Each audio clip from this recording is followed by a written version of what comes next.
Let's talk about Will Levis because I'll tell you, a year ago, I was doing one of the shows with Ryan Dunleavy from the New York Post. And I don't know why it came up. Yep. Might have been me saying initially, yeah, you've got Stroud and you've got Young, but who else do you have at this point? And Right. he goes, Yep. well, there's this Will Levis kid. And I go, I swear. I went, who? He goes, yeah, with the Will Levis kid from Kentucky. And I go, first round? Kentucky. And he goes, yeah, that's what I heard. Yeah. And I said, okay, I'll look. I'll see what you're saying. So immediately, all right, I understood what people were saying, and I still do.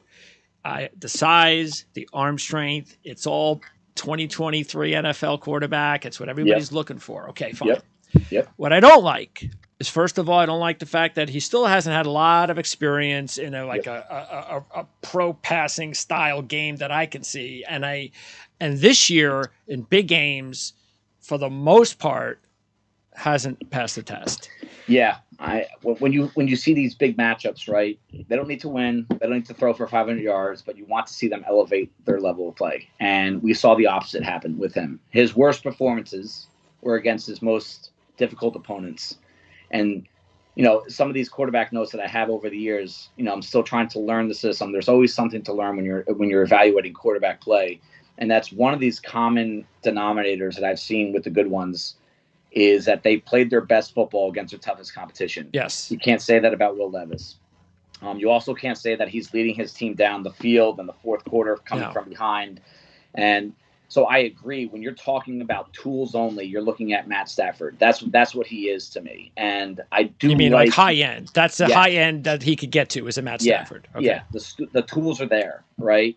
But the fact that he's played under not one, but two different offensive offensive minds. Sorry, that matters a little bit. Sure. And I think, but when you come down to you have to try to simplify things as much as you can. And does Will Levis play at a high level when things start to break down? And I don't see it. I haven't seen him do it yet. And he had that bad play in the was it the Mississippi game when they were on the comeback and they had the ball like the 10-yard line, and he didn't wait for his guy to stop to set himself.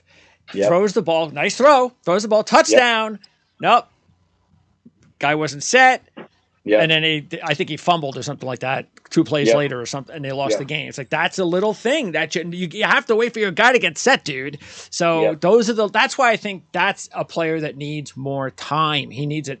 Definitely needs another season. The problem is you just talked about this with the other quarterback, with Leary. I mean, and maybe even more so, everybody's talking about him as a top first-round draft pick, maybe top 15. Yeah. Why would he come back?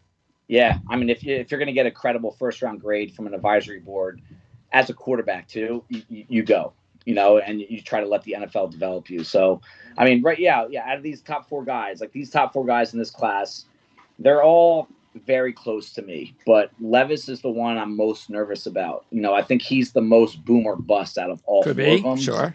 And that's where I just think that you got to do a lot of work on him prior to drafting him, like a lot of meetings and trying to find who he is as a person. How hard is he going to work? Why does he make these mental mistakes over and over? Where is the disconnect? And that's going to be a really interesting case to follow in the coming months. I think what happens with him is going to be more interesting than any of, because you really could see him rise above all 3 of them, above him that I have right now. But I also could see him going down a couple notches as well. Yeah, and look, it's not fair to him. He doesn't have a ton of athletic ability in his receiving game.